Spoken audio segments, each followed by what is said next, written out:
गांव के कोने में एक टूटा फूटा झोपड़ा था जहां दिनेश नाम का एक भिखारी रहता था। कभी वह इस गांव का सबसे अमीर आदमी हुआ करता था, लेकिन किस्मत ने ऐसी करवट ली कि सब कुछ छिन गया। अब लोग उसे घृणा की नजरों से देखते, कोई दुत्कार देता तो कोई बिना सुने ही भगा देता। एक समय था जब दिनेश का खुद का बड़ा कारोबार था, नौकर चाकर थे, इज्जत थी, लेकिन उसकी एक गलती ने सब खत्म कर दिया। उसने अपने अहंकार में अपनी पूरी संपत्ति जुए में गवा दी। वह जिस ऐशो आराम का आदी था वो एक झटके में खत्म हो गया। अब खाने तक के लाले पड़ गए। एक समय जिसने दूसरों को सहारा दिया था, आज वही दूसरों के टुकड़ों पर जीने को मजबूर था। दिनेश को अपने पुराने दिन बहुत याद आते, लेकिन कोई रास्ता नजर नहीं आ रहा था। वह भीख मांगता, लेकिन लोगों की फटकार उसे भीतर तक तोड़ देती। कुछ लोग उसके सामने पुराने किस्से छेड़ देते। अरे यही है ना जो कल तक ऐश करता था, अब देखो। ये सुनकर उसकी आंखें भर आती। एक दिन भूख से बेहाल दिनेश एक मंदिर के बाहर बैठा था। वहां एक संत आए जो रोज वहां आने वाले भिखारियों को भोजन कराते थे। लेकिन दिनेश को देखकर संत मुस्कुराए और बोले, भूख मिटाने के लिए रोटी मांग रहा है,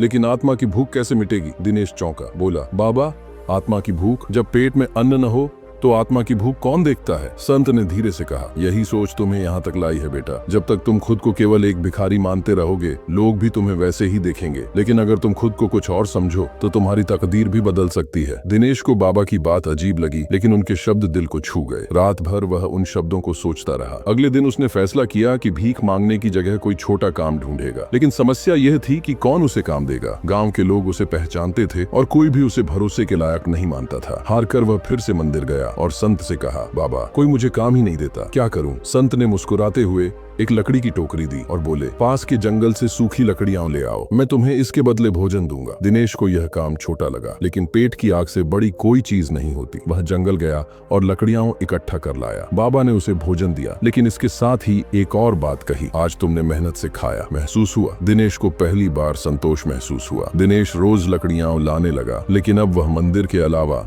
गांव में भी बेचने की कोशिश करने लगा। धीरे धीरे लोग उससे लकड़ियां खरीदने लगे। कुछ दिनों बाद उसने थोड़ा पैसा जमा कर लिया और एक पुरानी रस्सी और कुल्हाड़ी खरीद ली। अब वह सिर्फ सूखी लकड़ियां नहीं, बल्कि काट कर जलाने लायक गठरियां भी बनाने लगा। लोगों को उसकी मेहनत दिखने लगी। जो कल तक उसे ताने मारते थे, वही अब उसकी इज्जत करने लगे। लेकिन असली बदलाव तब हुआ जब गाँव का एक बड़ा व्यापारी उसके पास आया और बोला, दिनेश, तुम अगर रोज लकड़ियां दे सको तो मैं तुमसे खरीदूंगा। दिनेश की आंखों में चमक आ गई। ये पहला मौका था जब किसी ने उसे सिर्फ एक भिखारी नहीं बल्कि मेहनती इंसान के रूप में देखा था। उसने हामी भर दी।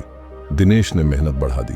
अब वह जंगल से अच्छी लकड़ियां चुनकर लाता और व्यापारी को बेचता। कुछ ही महीनों में उसने इतना कमा लिया कि एक पुरानी बैलगाड़ी खरीद सके। अब वह सिर्फ पैदल नहीं बल्कि बैलगाड़ी से लकड़ियां लाने लगा। धीरे धीरे उसका काम बढ़ा। उसने और मजदूर रखे। कुछ सालों में उसकी हालत इतनी सुधर गई कि वह फिर से एक सम्मानित आदमी बन गया। लेकिन इस बार वह पहले जैसा घमंडी नहीं था। एक दिन वही संत फिर से गाँव आए। दिनेश भागकर उनके पास गया और उनके पैर छूकर बोला, बाबा, आपकी एक बात ने मेरी पूरी जिंदगी बदल दी। संत मुस्कुराए और बोले, नहीं बेटे, जिंदगी तुमने खुद बदली है, मैंने तो बस तुम्हें तुम्हारी ताकत दिखाई। याद रखो, हारने वाला वही है जो खुद को हारा हुआ मान ले। दिनेश की आंखों में आंसू थे, लेकिन ये आंसू दुख के नहीं बल्कि आत्मसम्मान के थे। कोई भी परिस्थिति हमेशा के लिए नहीं होती। मेहनत और सही सोच से हर हार को जीत में बदला जा सकता है। बस खुद पर भरोसा बनाए रखना जरूरी है।